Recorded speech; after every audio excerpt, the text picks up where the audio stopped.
Hey, welcome back to the Jarnagin podcast. Today I talked to Vlad Nikiforov. He's a video creator out of Minneapolis, Minnesota. I met him on social media. We've had the pleasure of spending numerous amounts of times together, and now I consider him one of my closest friends. Today we talked about things like paid video work, creative projects, as well as his whole life story. If you didn't know, Vlad was born in Kyrgyzstan, then moved to Russia, then moved to the United States. So he has a really interesting perspective, especially if you lived in the same spot all your life, or even lived in the US all your life. Let's get right into the conversation. Dude, what have you been up to, bro? Up to just been working, making videos, working my part-time job, just trying to grind, trying to make it. Right. Any time for side projects recently, or you've been pretty slow? For side projects, I'm trying to work on this one short film right now.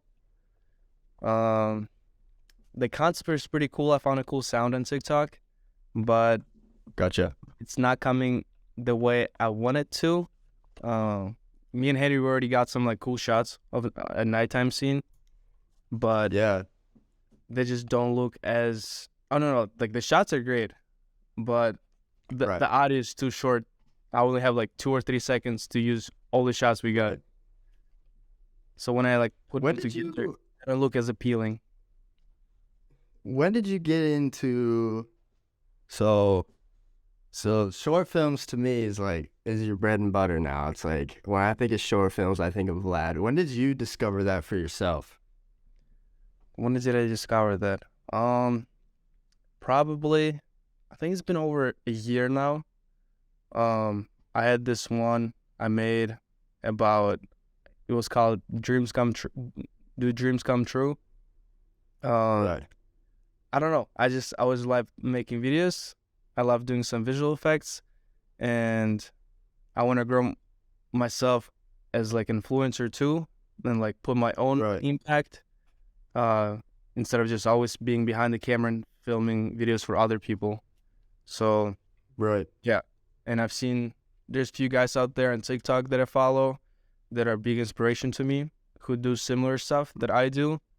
I try to take a little bit from each and then add something of my own, and then magic happens, I guess. Yeah, like big name drops or kind of smaller creators that you're thinking of? They're pretty big. One is Reciter. Maybe you've probably seen him. You've definitely seen him. He's been popping off like. Oh, sure. Another one is Roman, I think. It's like, I think his tag is like Roman Lolo or something like that. I love his stuff a lot because he doesn't really have the visual effects side, but he has a lot of like storytelling. It's like actual like short films. What's your go-to? Do you like sitting down and planning out a shoot and making sure you're getting storytelling down, or do you like running gunning and then just being like, wow, this footage sucks, let's make it dope with some visual effects and spice it up, or a little bit of both? Yeah, it always depends. It's always different. Sometimes it's run and gun and it turns out perfect. Sometimes it's run and gun and you never touch that footage in your life again.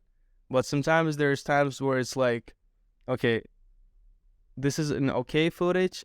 I wouldn't want to post it just as the way it is.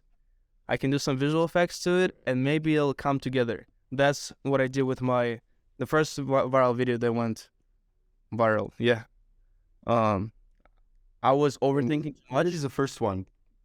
First one was the one of me and holding my phone. It's about the TikTok. And oh yeah. everybody on social media. Well, I guess that was the second one. But it was the first one viral. Yeah, I was overthinking so much. I actually tried planning it. I've wrote down like kind of where I want to go with it. My first title was make the video that will blow up on TikTok. That was the first thing that was in my notes. And then right after was like just a drop down like what I want to do with it, and I like put what emotion I want this video to have, what kind of mood, what is the message behind it. So yeah, I thought it would be dope to have something that's relevant to a lot of people out there, and then, you know, make them feel some type of way, but then show a good side of it, that It doesn't have to be this way. You can go out and just have fun with your friends and just do simple things and enjoy life the way it is. Oh yeah. And I've been running into this more.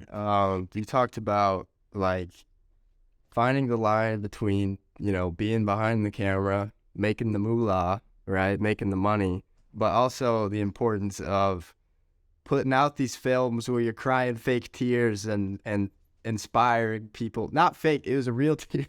I'm talking about Real tear, yeah. Yeah, at first I tried using like an eye drop. I would put it in my eye, but then the second I tilt my head down, it's already too late.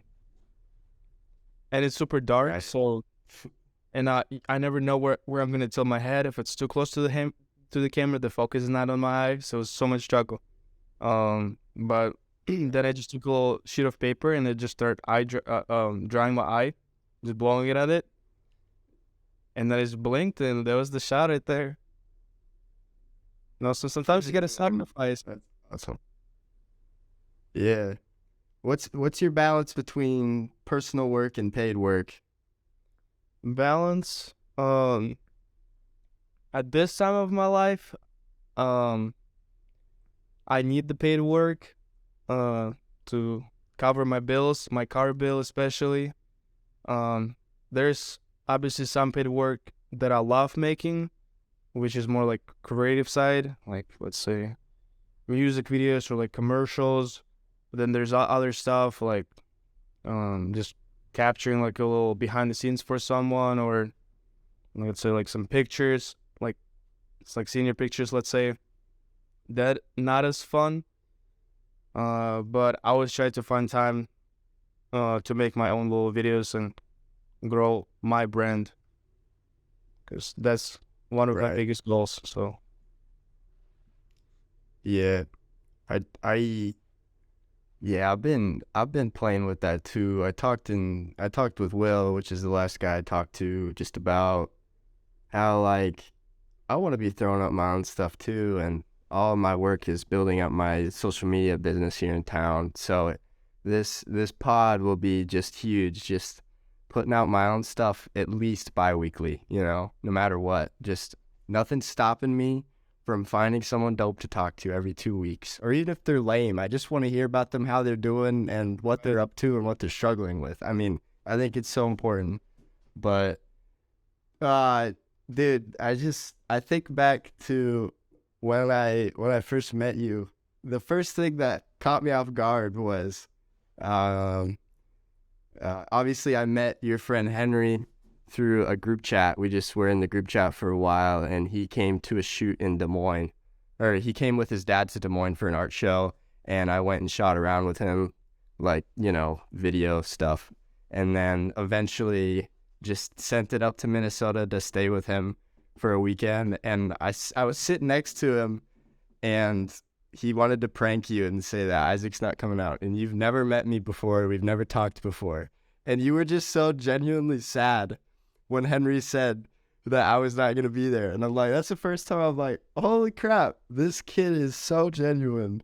So you guys go together like peas in a pod now. I love you both. at that time, Henry was really my only friend who was doing like stuff that we do, videography, and like that's something that's all gets us together. So I was super excited to meet someone from a whole different state, uh, like a like-minded person, and he would come out here and just go do some fun stuff, go film. It was super exciting. So when he told me that, I'm like, no way. And he told me that you're a cool dude. Like when he went to Iowa, or was it in Iowa that you guys met up? Yeah. Yeah. Yep. And I love meeting people. I always move around the world, so that's something I got adapted to. So like I'm usually easy to meet new people. Sometimes it's always depends on the person, of course, but I think I'm good. I know how to attract the right people. Right. And that's so important nowadays because it's so easy to attract the wrong person. And I know I'm trying to learn your story more and more, but I'll beat the dead horse again. Just explain of how you got to where you're at today doing what you're doing, you know, starting back to when you were born in Kyrgyzstan, right? Kyrgyzstan, yep. Isn't that the name of it? Yeah, let's go, baby. So, okay, I'm from Kyrgyzstan. I lived there until I was 9 years old. I would make some videos here and there. Mostly it would be like Minecraft videos of me and my friends playing like Sky Wars, Bed Wars, or just building a house. And then I remember one video that was somewhat viral for me back then. I mean, it's still good numbers right now. Um, I loved playing with cheats on Minecraft. So when everyone's like falling, I would have like a thing, like a no fall, I think it was called. So I remember someone dropped a new cheat for this server that everybody was playing on YouTube, and I was the first, like one of the first people that saw that video. I downloaded it, and then I made a similar video about so I kind of sort of copied him, but I made it my own way, and then that video gained like 7,000 views, which was crazy for me. So yeah, I've done that. I've had a little Photoshop tutorial how to make the long picture on your profile, the banner. Yeah. I had a tutorial how to do that. It was all in Russian. I had no idea where I'll be in life later on. I had like few videos where we just record on our phones, and we had like an option where you can like record and you can like pause the video. So I would just be like standing in front of the camera, and all of a sudden I'm not there. Kind of like transitions, you know. I mean, most of those videos are lost, and I have no idea where they are, and I'll probably will never get them. There's like one video I have somewhere. If I try hard enough, I can probably find it. But yeah, stuff like that. And then I had one where I was teaching how to write a ripstick as a tutorial. So that was kind of cool. I posted on my Instagram like a few years ago. Again, just to have it there. Gotcha. Yeah, then I moved to Russia when I was 9. That was so unexpected. I had no idea I was moving. I remember one time someone called our phone. I picked it up, and they said, "Are you guys selling your apartment?" I'm like, "No." And they just hung up. And then I told my parents, I'm like, "Someone called asking for selling our apartments." And they're like, "No, why didn't you tell us?" I'm like, "What do you mean?" And they're like we're, and then they explained me like we're actually selling the apartment and we want to move to Russia. My life just crashed. I was so sad. I'm like, no way. You know, I mean, this has been my friends for 9 years. That's all I ever knew. Now we're gonna move to Russia. I really didn't want to. But then we moved to Russia. We went around multiple cities to find like which is the best for me and my sister, what has like the best future for us. And we decided on city Yaroslavl. It's 3 hours away, northeast to Moscow, I think. So yeah, we stopped there. We lived there for 6 months, and then my parents felt nostalgic, so we moved back to Kyrgyzstan. And I was super happy because I hated school, I hated everyone, and I made my brain forget almost every single person in class. But then we lived in Kyrgyzstan for another year, and then Kyrgyzstan has a lot of revolution going on. I remember as a kid, I would just look out the window and there's a bunch of people walking outside with rocks and like guns or something, and just putting all the buildings on fire. And I like see with my eyes, like that was so scary. But then somehow like 30 minutes later, I went outside and hang out with my friends. I don't know how that happened. There was just a dead street, and I'm just with my friend out. I don't know how my parents let me, but it happened. But after a year, they're like, yeah, we are gonna move back to Russia actually again, because at this time, we already had an apartment there. We bought it, so we moved back. I go back to the same school, to the same class I was at. It's the same people, but I like don't remember anyone. And there's this one tall dude, and I thought he was laid off like every year or something, because he just looked way older. And then I started talking to him, and then he's like, we were best friends. I'm like, what do you mean? And I like completely erased it from my head. Like I still don't really remember like being best friends with him. when I first moved there. But then he became my best friend again, so that was fun. I wasn't really making much videos there. I was just figuring it out, just getting used to the whole new country, new people. Like, it wasn't a big jump for me, as if I look at it right now, because it was, I still speak the same language. Yeah, people are slightly different. Everyone's Russian. In Kyrgyzstan, everybody is Muslim. They're all either Asian or, yeah, mostly Asian. Like, few Russians here and there, but they were just all Russians. Right. So I would make some, probably still more Minecraft videos here and there. Right. But then, back to Kyrgyzstan. When I was 7, my parents told me they're playing green card lottery every year. And I first found out what it was, and I'm like, it's like a chance to win a lottery to move to United States, but the chances are super rare. I think out of like 60 million entries every year, only 50,000 people win in the whole world.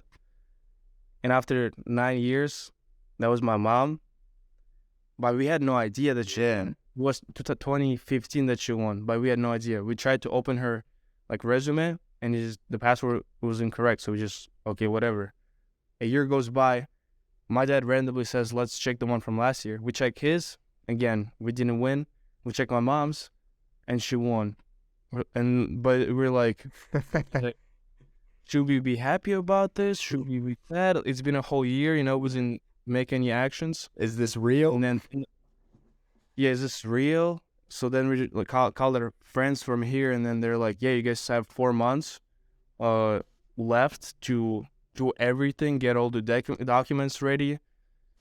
And luckily, we were actually making those documents just to have them.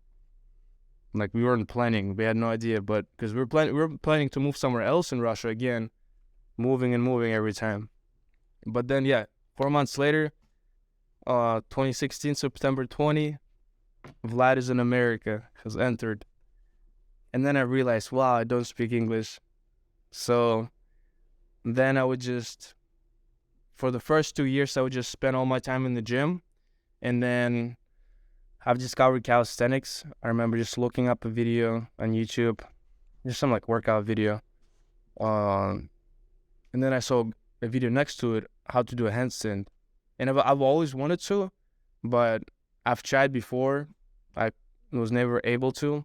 Then I was like, what if I actually try? I mean, I don't have friends. All my time I'm spending at the gym anyway already. I would go like twice a day. So I was like, okay, I'm just going to do that. And then I would just do it 100 times a day, like literally every 10 minutes I would just try to do a handstand. And 4 months later, I can hold it for 1 minute and 27 seconds. And that's when I started capturing it on video, and then like posting it on Instagram, how to do handstand and all that. So that's when my video journey began. And then like 6 months in of me like doing this calisthenics stuff, this guy Henry DMs me on Instagram. He's like, oh, like how long you been doing like handstands for? And then I'm like, yeah, 6 months. While like, remember, my English at the time is still broken, And then zero. Yeah, and I've never really like hung out with anyone who's American. Like, once I went to hang out with this dude from middle school, and that was an experience because most of the time he had no idea what I was saying. I came over to his house. I met his parents. They're probably like, who did he bring to our house? He doesn't like speak a single word. I remember he bought me Wendy's. It was my first time like trying any food in America except from grocery store. I was like, wow, this is so American, like so sick. So yeah, then Henry sent me, and then we should hang out and train together. I was like, okay, sure. But it was like 50-50 for me, maybe like 60-40 that I would actually go to hang out with him, because I was super nervous because he doesn't know I don't speak English. Like, and we went to the same middle school. Like, he's aware of me, like he's known of me. I've seen him, but like I never talked to him once before. But then I was like, you know what? Why not? Let's try it. So then I biked to the lake. It was like 15-minute bike ride. And I see he's with his dad, and I'm like, oh no, I have to meet his dad. I don't speak English, man. So yeah, I meet his dad. I don't remember what I said. I probably like said like 2 sentences. That's it. And then the first thing I said, yeah, Jamie, yeah. He's crazy dad. I like him. Super awesome. Oh, But yeah, first thing I said to Henry, I was like, do you do pull-ups too? Like that was the first thing I ever said to him. Do you do pull-ups too? And then we just started doing pull-ups. We would like not talk, like a little bit here and there. Just do like pull-ups or show each other what we can do so far. And then he did a front flip. I'm like, wow. It was my first time seeing someone do a flip in real life. And then, yeah, for like 6 months or so, we would just do, I guess, train together. Not really, we wouldn't really do flips at that time yet. And we were friends, but like we were mostly workout buddies. And then we're like, yeah, let's hang out like more. So, and then we started capturing it together.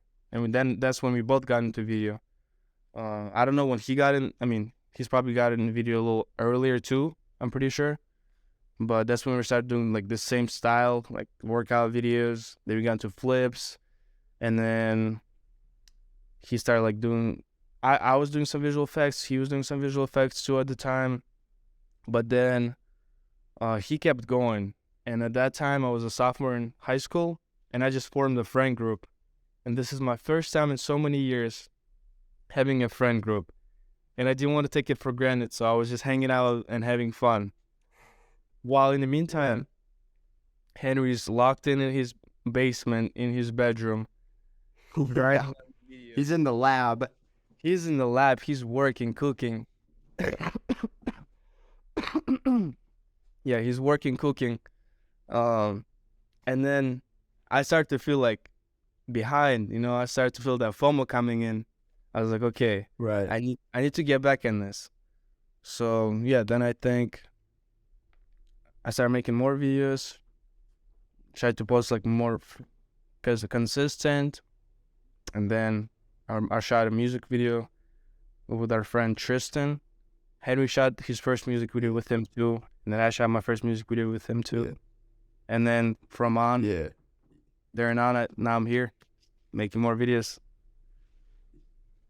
Yeah, it sounds like you guys really developed like not only like a friendship, but like a little bit of friendly competition too, starting with gym and then kind of turning into video stuff too. Yeah. Yeah, it's great. So good. One thing that I always hear, like any, self-help guru type person that I would ever listen to, it's like perspective. And what do you see like advantages playing of like, you grew up in Kyrgyzstan and Russia and now you moved and learned another language. Has that benefited you or has it felt like more of a drawback for you? I mean, no, it definitely benefited me. The whole worldview just, changes for sure. Because like the life people live here, it's so much different than the lives in Russia and Kyrgyzstan. What I've noticed, a lot of people here take this life for granted. Because in my opinion, America, like United States, is the best country to live in. Yeah, it has its own problems, but compared to other countries, they have bigger problems. And there's a lot more opportunity for young generation like us. Like, for example, back there in Russia, I would talk to my friends, like, what do they do for their jobs? Like, even like part-time jobs, it's hard to find. Like, I would like let's say here I've worked at Marshalls, I worked at Dick's Sporting Goods, like retail stores, and I now work at Toyota part-time.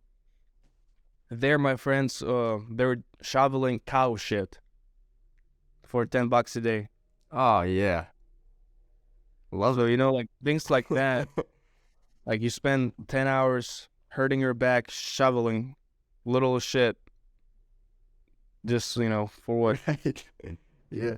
And then I'm over here making like, back then in Marshalls I would make $10 an hour, which was crazy for me.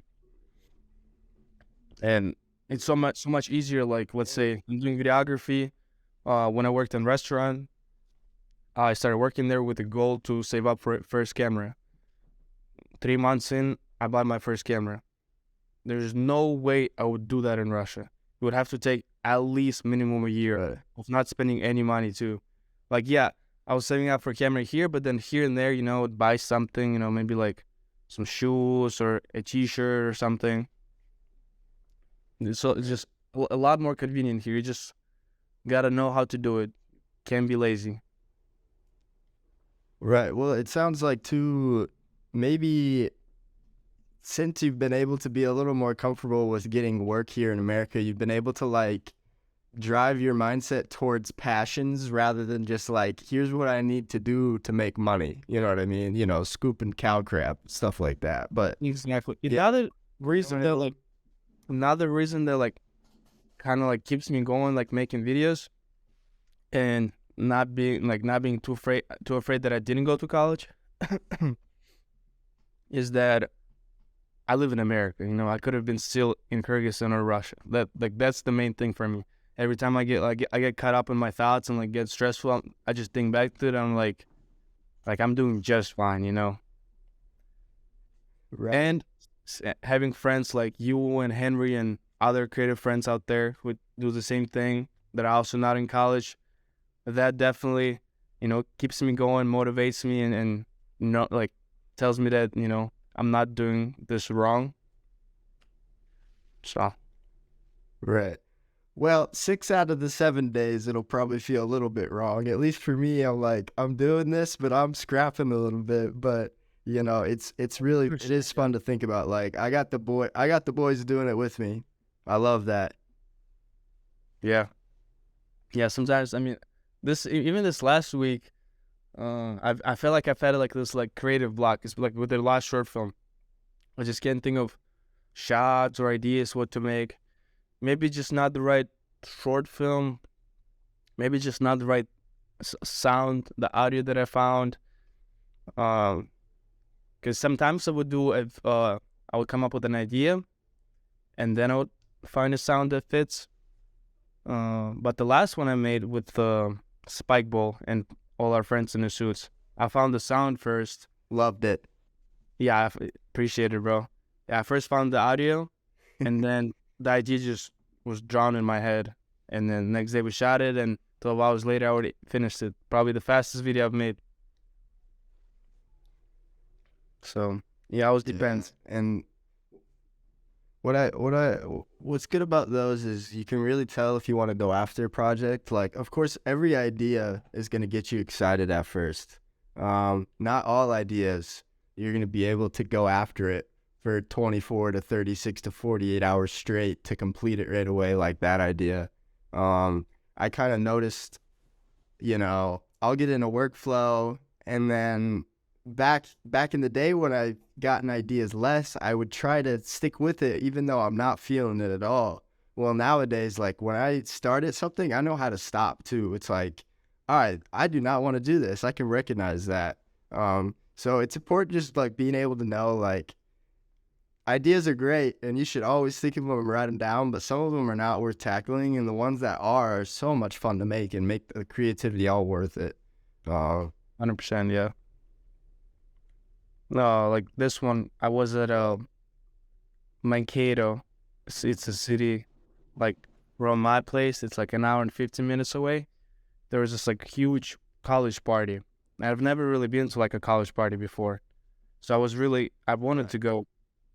And my other friend who does videos, Luis, he invited me, and well, him and my friend Peyton actually invited me, but Luis was going too, so I went with them. And I brought my camera. I was filming the whole event just for fun. Like I was enjoying myself, but I just had the camera with me. It was a little bit stressful because I just bought the new cameras and I'm just in the mosh pit with it, and I have my microphone set on, and just, oh my gosh, I hope nobody's gonna jump on it. So yeah, I filmed the video. I was super excited. Like I'll come home, I'll edit it right away.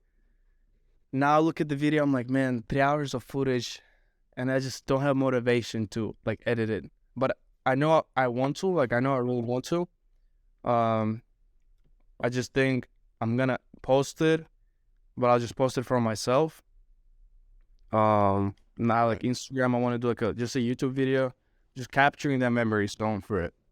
Like that's another thing. Like when I grow up, I'm gonna look at my videos and like have those like travel videos or like experience what I was doing.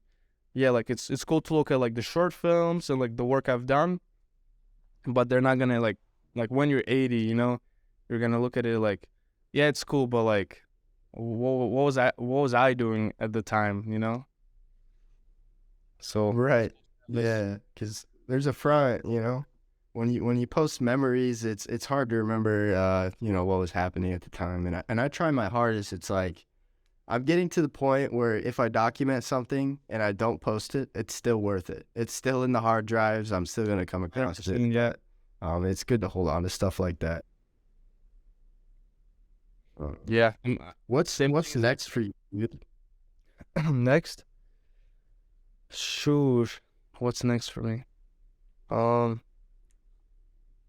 guess I don't know. I'm just going with the flow. I want to keep making. Is the Tampa thing happening? It's happening, yeah. As of now, I think it's happening next February. So it's like nine Okay. 9-something months. Yeah. How do you feel about that? I mean, I'm super excited. I love warm weather. Kyrgyzstan was pretty warm, even during winter. The winter wasn't as rough as Russia and Minnesota. So I don't think I'll complain. And if I ever want winter, I'll go to Alaska or just come back here during winter. So what are your future plans?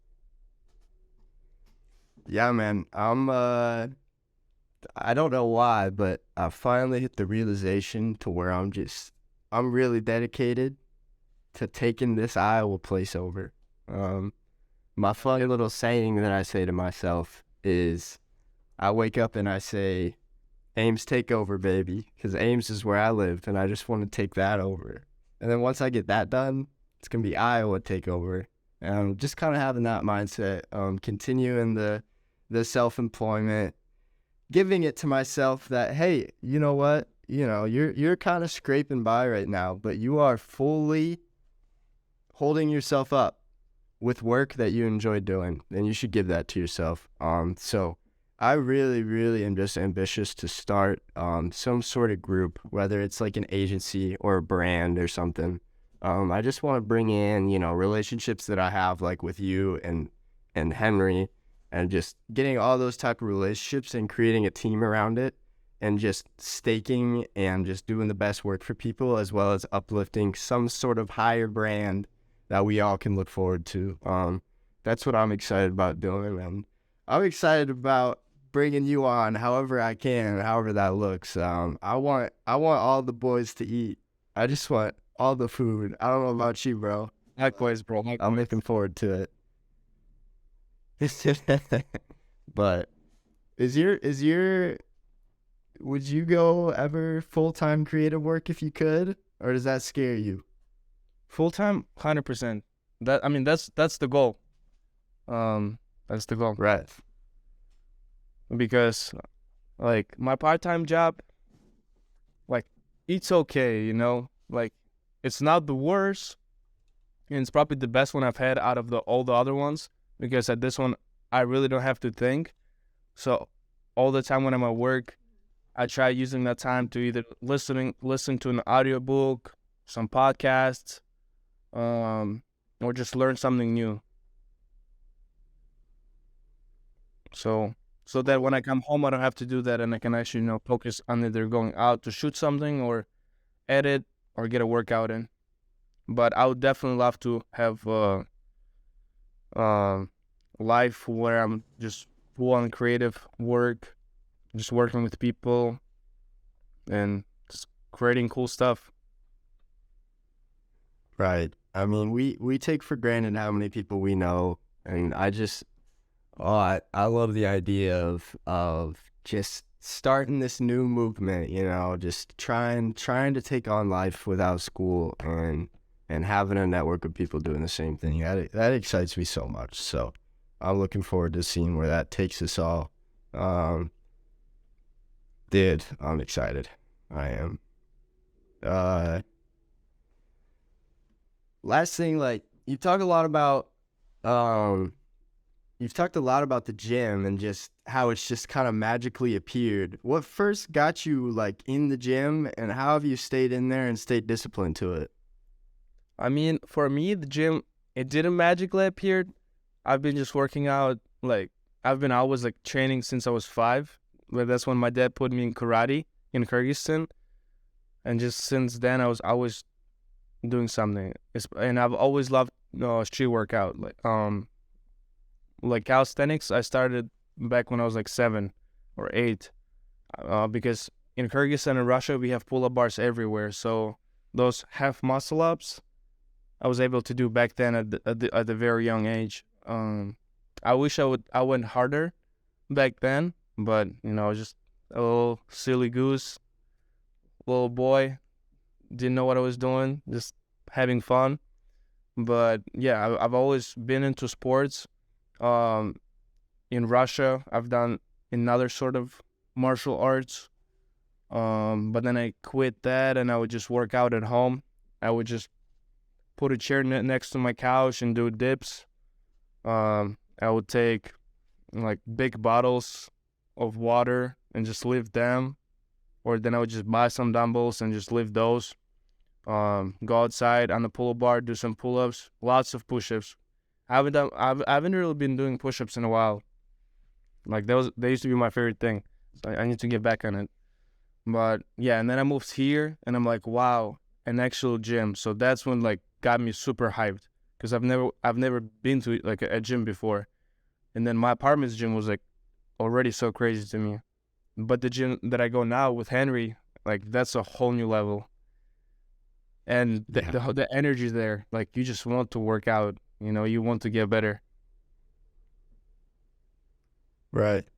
Yeah. I mean, I wish I've been doing it forever. Really, I I wasn't hugely involved in athletics. I've always enjoyed watching it and stuff, but I'd say this has been my first year where I've been after it as best as I could, and the consistency of having something that's good for you that you're doing, at least I would say the gym takes at least an hour a day, and then the eating pretty much takes an hour a day. That's 2 hours a day where you know that you're getting better in some capacity. You know, maybe you didn't make a new friend or you didn't get a new client, but you can hold on to that win of just like, oh, I did something better today. And I'm trying to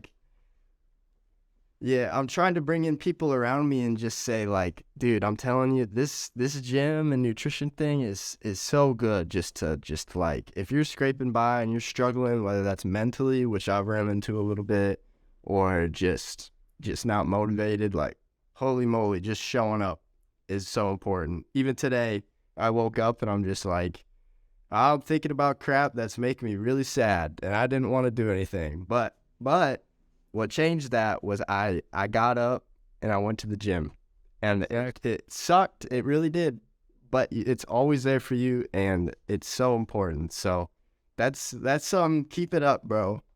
Keep it up. You, bro, you too. Yeah, I've been slacking a lot, like, the past year. I've had a lot of days off, and then it's always hard to get back into it, because you feel bad about yourself. Yeah. Like, why did I do that? But you got to remember, like, at least you got back into it, you know? And there's for sure the times where you're going to stop and go back, but this is just part of life. It's all waves. Just got to go with the flow. As long as you're doing it, as long as you not fully give up on it, then you're good. And I think gym is the best source of therapy. You go there, and it's free too. You don't even have to go to the gym. You can just drop on the floor and do 50 push-ups, and you're good. Right, totally. I mean, yeah, and if you can do both, holy moly, like, it breaks up your time well. You getting creative block, drop and do 20, bro, and get back up. You'll feel pumped. You did something good for yourself, and you'll get back into your work just fine. I mean, it's just such an easy thing to add. And there's just a hesitation toward people getting into it. I'm trying to like, motivate the people around me. Like, come on, just try it. I haven't done this my whole life, but I'm doing it. It's been great. So, I hope it's a thing where it's like I'm 45 years old, but I haven't stopped going daily since I was 20 years old. I want it to be that type of thing. I really do. Exactly. Yeah, like I see like not a bunch. I've seen like few grandpas on like Instagram, like old guys, but they're shaped well and they're moving well at such a age. Like there's like some rock climbers grandpas like.